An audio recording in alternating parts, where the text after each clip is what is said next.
Angela. Welcome to our latest edition of Spotlight on Success. I have the absolute pleasure and delight to be here with Beth Hutchens, Esquire. How are you today, Miss Beth? I am wonderful, Angela. How are you? I'm really good, and we are really excited to talk to you today about your areas of practice and I think your heart as well. We're going to have a conversation about Ms. Hutchens' heart as well. So you're an intellectual property attorney. Correct. And First Amendment. In First Amendment. So intellectual property, that's trademarking. And copyright and patent, okay. Technology law as okay. well, internet, that kind of thing. Yeah. I would imagine with all the new technology that is probably getting pretty busy for you. It's always a roller coaster, but yes, it's getting busy. And then First Amendment law. Yes, ma'am. So what are the areas of practice, or what types of things fall under First Amendment law? Your standard First Amendment claims when someone is trying to punish speech or the government is trying to stifle speech, and also covers things like defamation and anything related to speech. Okay. Is, where I... So you are protecting the freedom of speech. Yes, ma'am. Well, we love that. Yes, ma'am. So, Beth, you and I got to know each other about 3 years ago. Has it been that long? It has been. Yes, I know. It's gone. Heavens. Blink of an eye.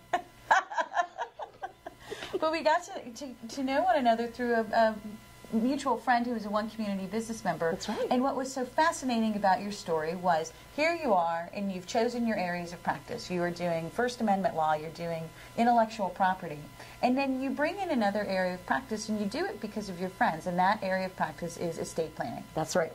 So, take me back. It was 2008? 2008, August 2008. August of 2008, and your two best friends are a same-sex couple? Yes. And they get married in the state of California. They did. They did. It was a great time. They had come out to visit here in Arizona. We just moved here, and they said, you know, and I knew that the ordinance had passed, and so I was like, I wonder. And so they get into my car. We're going to dinner, and they're like, we have news. It's like, you're getting married.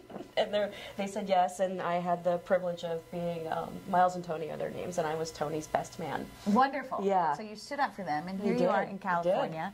And, you know, Sherry and I were married in California. Yeah. And, you know, one of the things we like to talk about are the 1,138 rights and protections that come with a heterosexual couple saying, I do.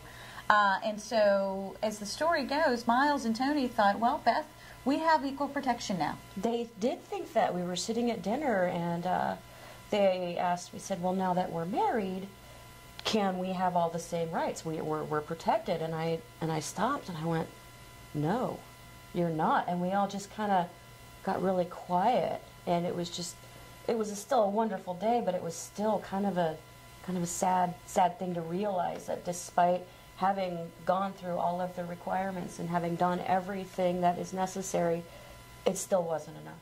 And that buying a vehicle is a pretty big decision. At Camelback Volkswagen, there is a difference. It's not the Volkswagen, it's not the price. The difference is our commitment to you. It starts with our 24-hour test drive, 5-day no-hassle return policy, so you get the right Volkswagen for you. At Camelback Volkswagen, the difference is nitrogen-filled tires, door guards, even service loaners for life. We're here for you even after the sale, and if you ever need anything, contact me directly. Experience the difference, the Camelback Volkswagen difference. So here you are, it's Miles and Tony's wedding day, very glorious day in California, and you have the discussion that they don't have the same protections as you do. And you're sad and you're mad, and you decide to do something about it. That's right. And decide to start practicing estate planning. That's right. That's right.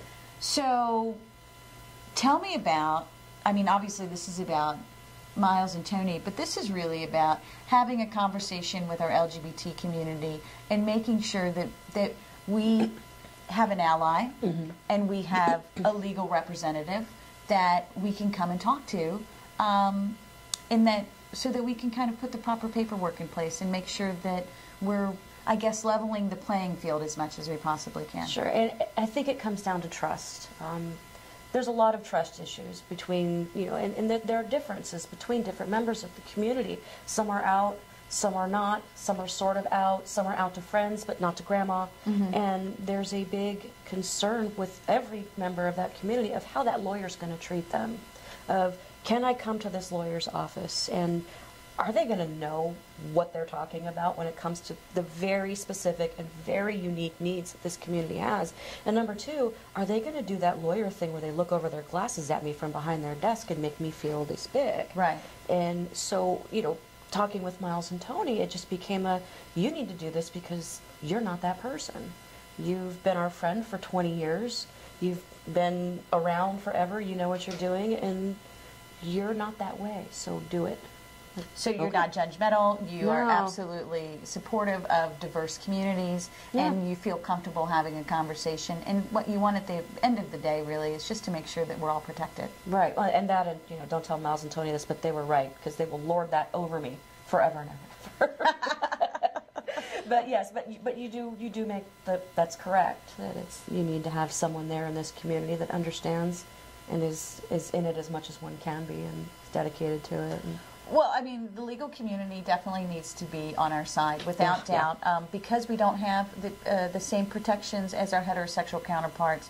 We do rely on folks like you, Beth, to make sure that we can have, first and foremost, a comfortable conversation, and secondly, we can put the proper paperwork in based on our individual needs or our needs as a couple, and one couple does not look like another. oh no, you can't put everybody in a box. So this isn't cookie cutter estate planning by any means. No, it's because the issues are so unique, and because they're different, and because most importantly is that the law actively hinders, if not flat out ignores, the LGBT community, and so there are needs to draft documents and engage in litigation that gets around those hurdles, as they were. So I want to go back to cookie cutter, because you're saying there's not docs in a box. Yeah.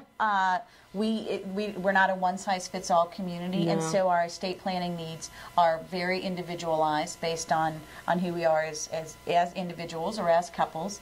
What would you say to a same-sex couple that wants to do something that's cookie cutter?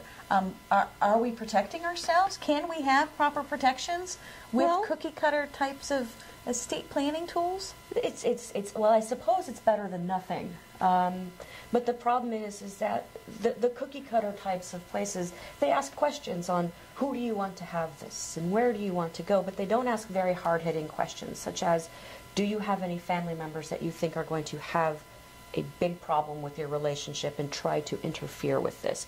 Do you have certain family heirlooms that you want to go somewhere else?